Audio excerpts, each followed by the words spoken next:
Imagine a world where books were so rare that a single library could be worth more than a kingdom. A world where learning was a secret art, guarded by a few, and where knowledge was as precious as gold. This was the reality of the Middle Ages, a time when the pursuit of wisdom was often a dangerous and mysterious journey. But as we delve into this era, we'll uncover a story of transformation, a time when the dark clouds of ignorance began to lift, and a new dawn of learning emerged.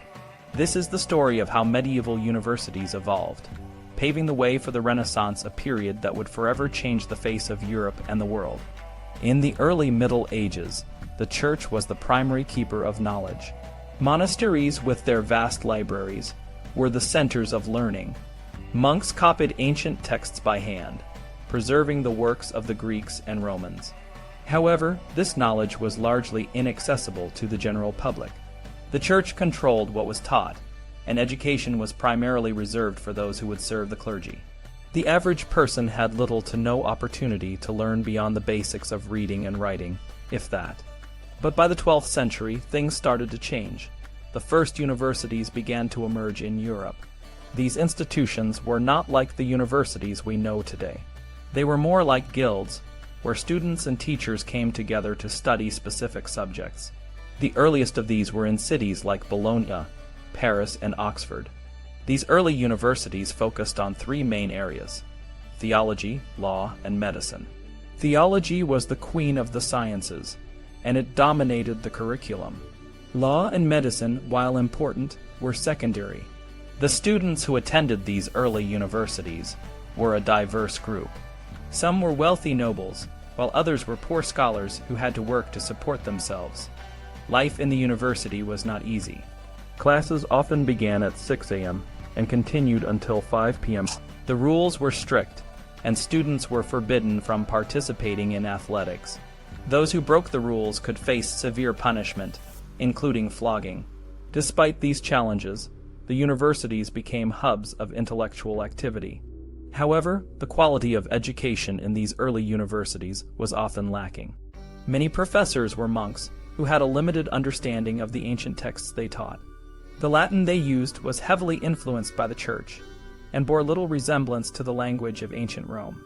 Greek, the language of many of the great philosophical works, was almost entirely unknown. The arts, such as grammar, logic, and rhetoric, were considered inferior and were primarily taught to students who planned to enter the lower clergy. The situation began to change in the 14th century, with the rediscovery of Latin classics. Scholars started to uncover ancient texts that had been lost for centuries. This was a significant breakthrough, as it allowed for a more direct engagement with the works of the past. The fall of Constantinople in 1453 further fueled this transformation. As the Ottoman Empire advanced, Greek scholars fled to the west, bringing with them a wealth of knowledge and manuscripts. This influx of Greek learning had a profound impact on the universities of Europe. One of the most significant changes was the establishment of the Collegium Trilingue in Louvain. This institution was dedicated to the study of three languages: Greek, Latin, and Hebrew. It marked a shift away from the exclusive focus on Latin, and opened the door to a broader range of texts and ideas. The University of Alcalá also made a significant contribution by publishing a polyglot Bible, which included Greek, Latin, Hebrew, and Aramaic. This allowed scholars to study the scriptures in the original languages, a revolutionary idea at the time. The Renaissance, which began in the 14th century and reached its peak in the 16th century, was a period of intense intellectual and cultural revival. The universities played a crucial role in this transformation. They became centers of humanism, a movement that emphasized the study of human potential and achievements. Humanists sought to revive the classical learning of the Greeks and Romans, and they placed a strong emphasis on the study of literature, history, and philosophy. One of the most influential humanists was Erasmus of Rotterdam. Erasmus was a Dutch scholar who traveled extensively throughout Europe, promoting the study of classical texts. He was a vocal critic of the Church and its practices, and his works, such as Praise of Folly, challenged the status quo.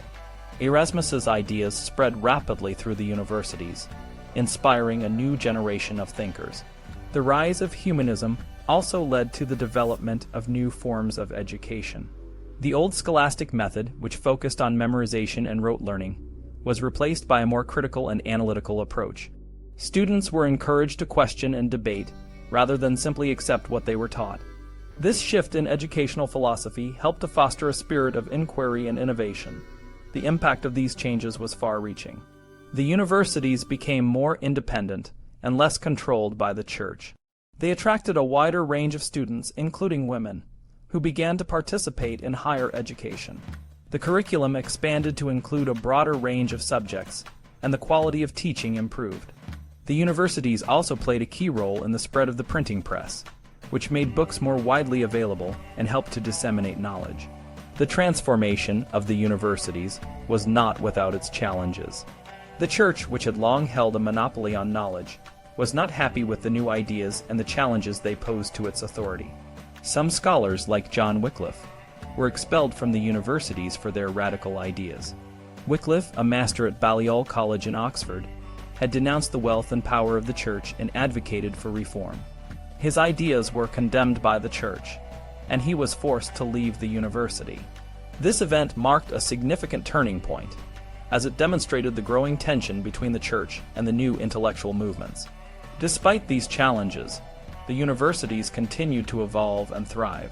They became centers of innovation and progress, driving the Renaissance forward.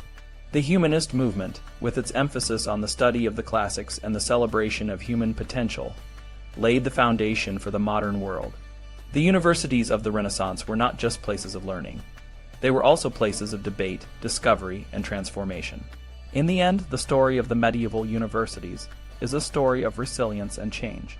From the early days of monastic learning to the vibrant intellectual centers of the Renaissance, these institutions played a crucial role in shaping the course of history. They were the birthplaces of new ideas, the crucibles of innovation, and the catalysts for a cultural revolution that would change the world forever. Today, as we look back on this period, we can see the enduring legacy of these early universities and the transformative power of knowledge and learning.